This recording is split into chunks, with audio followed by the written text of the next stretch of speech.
राधे राधे। भगवान की कृपा से आप सब अच्छे होंगे। आज की वीडियो में मैं आपको बताऊंगी कि खर मास किस दिन से शुरू हो रहा है और किस दिन तक रहेगा। खर मास 15 दिसंबर से शुरू हो रहा है, जो कि 14 जनवरी तक चलेगा।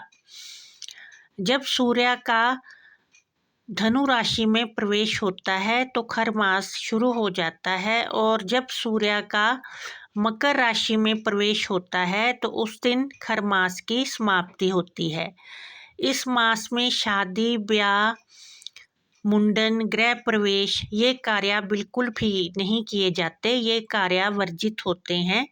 लेकिन पूजा पाठ इस मास में बहुत किया जाता है। सूर्य भगवान थोड़े से पूजा पाठ से ही प्रसन्न हो जाते हैं। इस मास में सूर्य की गति बहुत ही धीमी होती है और प्रकाश भी बहुत कम होता है, इसीलिए इस मास में बहुत ज़्यादा ठंड पड़ती है। इसके साथ एक कहानी है कि सूर्य भगवान के घोड़े चलते चलते बहुत ही थक गए थे, लेकिन सूर्य भगवान नहीं थकते, तो उन्होंने अपने घोड़ों को एक नदी पे पानी पीने के लिए छोड़ दिया और उन 7 घोड़ों की जगह पे 2 गधे अपने रथ के साथ बांध लिए। इसलिए सूर्य भगवान का इस मास में रथ बहुत ही धीमे चलता है, क्योंकि गधों की उतनी गति नहीं होती जितनी कि घोड़ों की होती है। और जब वो पूरा अपना चक्कर करके सूर्य भगवान वापस उसी नदी पर आए तो उन्होंने गधे छोड़ दिए और अपने घोड़ों को द्वारा अपने रथ में बांध दिया, और उनकी जो गति थी सूर्य भगवान की वो फिर से तेज हो गई और उनका प्रकाश भी तेज हो गया, और जो ठंड का प्रकोप है वो कम हो गया और सारी जगह प्रकाश फैल गया।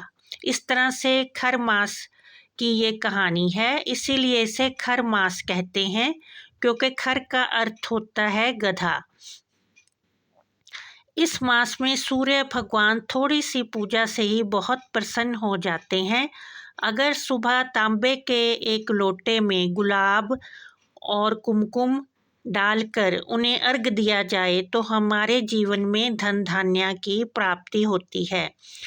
और इस मास में मंदिरों में तांबे के लोटे अवश्य ही दान करने चाहिए, क्योंकि जो भी उसमें पानी भरकर शिवलिंग पे चढ़ाएगा उसकी पूजा का कुछ फल आपको भी प्राप्त होगा।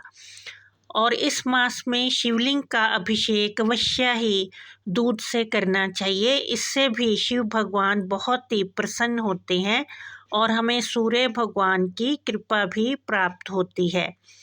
इस मास में 4 रविवार वाले दिन हर रविवार को एक बरगद के पत्ते पे अपनी कोई भी मनोकामना है वो लिख के अगर पानी में बहाई जाए तो वो मनोकामना अवश्य ही पूरी होती है। इस मास में नमक का दान अवश्य ही करना चाहिए।